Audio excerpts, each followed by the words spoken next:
बहुत दुख हुआ, बहुत शौक लगा हम सबको।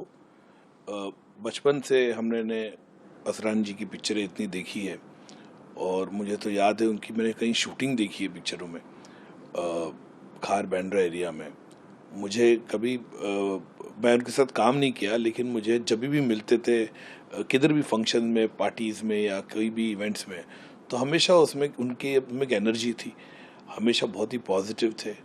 और मैं हाल ही में उनका एक इंटरव्यू देख रहा था जहाँ पे उन्होंने बीबीसी को इंटरव्यू दिया था और बहुत अच्छा इंटरव्यू दिया था। तो मैं देख रहा था, मैं पुराना इंटरव्यू देखते रहता हूँ कि मेरे ख्याल से असरानी जी का कंट्रीब्यूशन इंडियन सिनेमा में बहुत बड़ा है।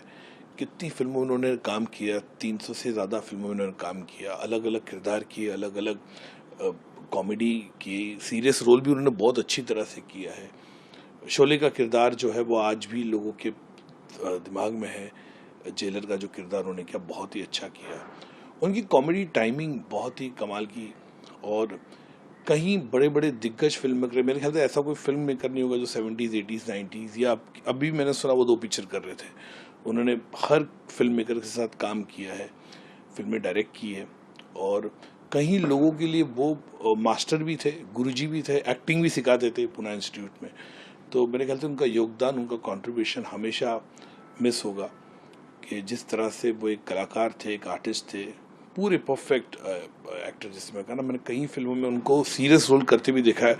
मुझे कभी यकीन नहीं हुआ कि ये वही असरानी जी है। मुझे याद है एक पिक्चर खून पसीना, मेरे ख्याल से 77-78 में आई थी, जिसके अंदर बहुत सीरियस किरदार था उनका। तो प्रकाश मेहरा जी की पिक्चर थी वो।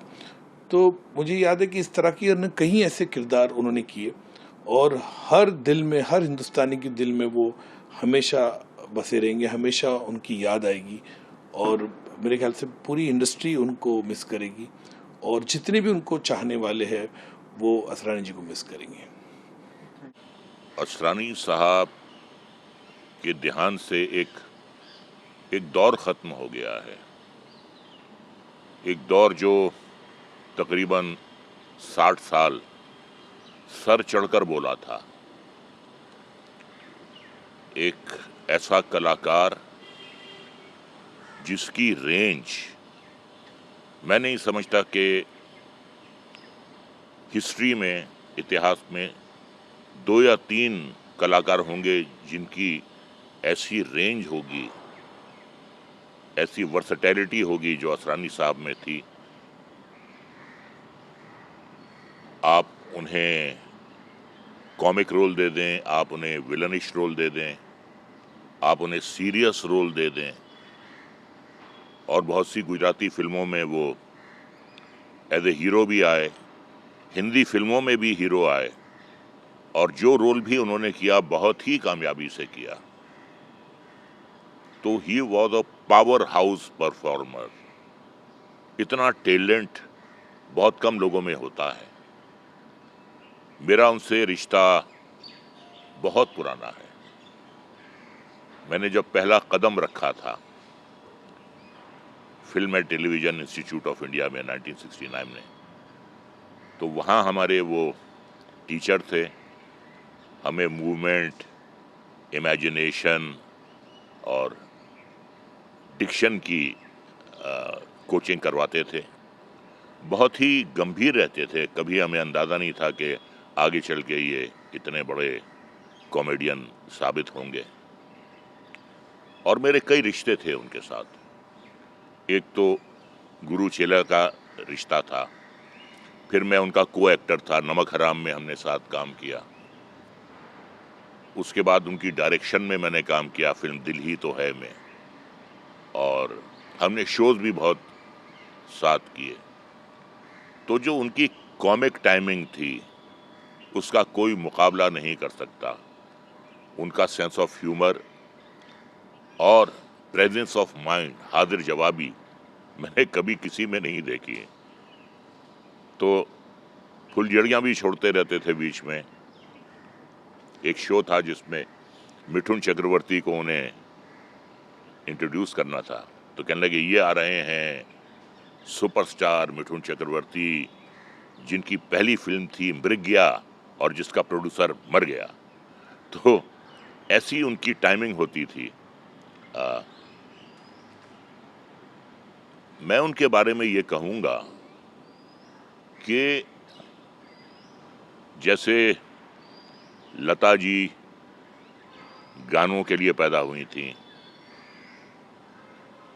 किशोर कुमार फिल्म मेकिंग के लिए पैदा हुए थे, अमिताभ बच्चन एक्टिंग के लिए पैदा हुए थे, असरानी साहब भी एक्टिंग के लिए पैदा हुए थे। और ना सिर्फ उन्होंने एक्टिंग की बल्कि उन्होंने भरपूर मनोरंजन किया। जिसने बहुत शानदार जिंदगी जी, जिसने हर किस्म के रोल बहुत ही खुश असलूबी से निभाए, और जो कैमरे के सामने और कैमरे के पीछे लोगों को हंसाता रहा, लोगों का मनोरंजन करता रहा। और जो एक उनका आइकॉनिक रोल है अंग्रेजों के ज़माने का जेलर, वो तो अमर हो गया है, रोल अमर हो गया है। तो कहने का मतलब ये है कि रोल छोटा नहीं होता या बड़ा नहीं होता, कलाकार बड़ा या छोटा होता है। और उन्हें जितना भी काम मिला उनके टैलेंट के बलबूते पर मिला,